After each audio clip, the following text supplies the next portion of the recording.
অপর্ণা জেনে গেল সেই রাজনন্দিনী গত জন্মের সব স্মৃতি ফিরে এলো। আর্য তাকে শেষ করে দিতে চেয়েছে, জেনে গেল সবটা। গত জন্মের প্রতিশোধ নেবে এবার, নাকি কিঙ্করেরই সবটা প্ল্যান ছিল যাতে রাস্তা থেকে রাজনন্দিনীকে সরিয়ে দেওয়া যায়। আর্যকে সামনে রেখে আসল জাল ছিল কিঙ্কর, এমনটা কিন্তু বলছেন অনেকেই। কেন বলছি একটু মনে করে দেখুন। কিছুদিন আগে কিঙ্কর নিজে বলেছেন, আর্য তুই মানুষ সত্যিই চিনিস না।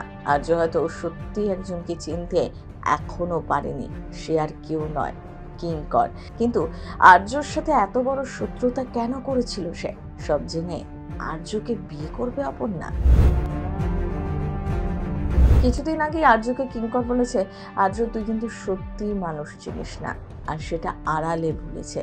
সেটা কি ঘুরিয়ে নিজেকেই বলা? আর্য সত্যিই একদিন মানুষ চিনতে পারেনি, তার জন্যই রাজনন্দিনী শেষ হয়ে গিয়েছিল।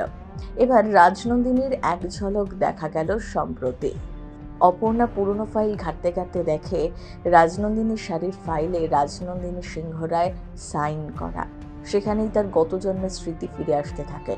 সে আস্তে আস্তে চোখের সামনে দেখতে পায় কেউ একজন নতুন বউয়ের বেশে সিঁড়ি দিয়ে ওপরে উঠছে, বরের হাত ধরে। আর সেই বর আর কেউ নয়, স্বয়ং আর্য স্যার। কিন্তু দর্শকরা বলছেন, কে এই অভিনেত্রী যে রাজনন্দিনী চরিত্রে অভিনয় করছে? অনেকেই বলছেন যে এই কোম্পানির আসল মালিক কিন্তু রাজনন্দিনী ছিল, মানে প্রথম 3 বছর কোম্পানি রাজনন্দিনীর নামেই ছিল, পরবর্তীকালে কোম্পানি আর্যর নামে হয়েছে। তবে এই সমস্ত তথ্যগুলোকে একেবারে গায়েব করে দেওয়া হয়েছে, মানে কোম্পানি কিছু পুরনো এবং বিশ্বস্ত লোক ছাড়া এই ব্যাপারে কেউ কিচ্ছু জানে না।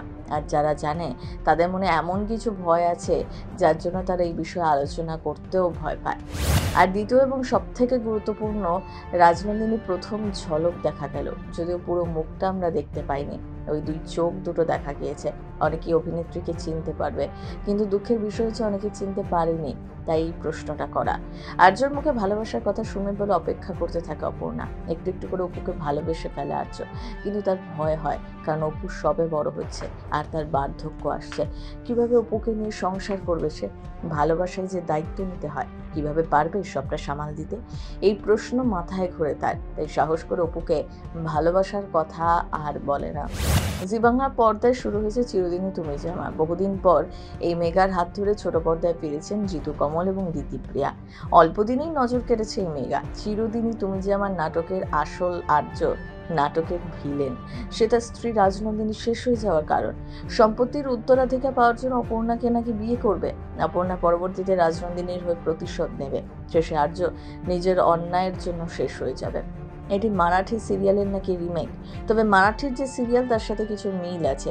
আর যে সিরিয়ালটা বেশি দিন চলেনি, মাত্র 9 মাস চলেছে, 200 থেকে 300 পর্ব ছিল। তাই জি বাংলা এত অল্প সময় সিরিয়াল রিমেক করবে না বলেন অনেকেই। এটি মূলত তেলেগু সিরিয়ালের রিমেক।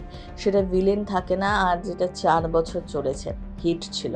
তবে অনেক সিরিয়ালই বাংলায় রিমেক হয়েছে, কিন্তু সেগুলো গল্প অনেক পাল্টে দেওয়া হয়েছে। সিনেচক্র ব্যুরো।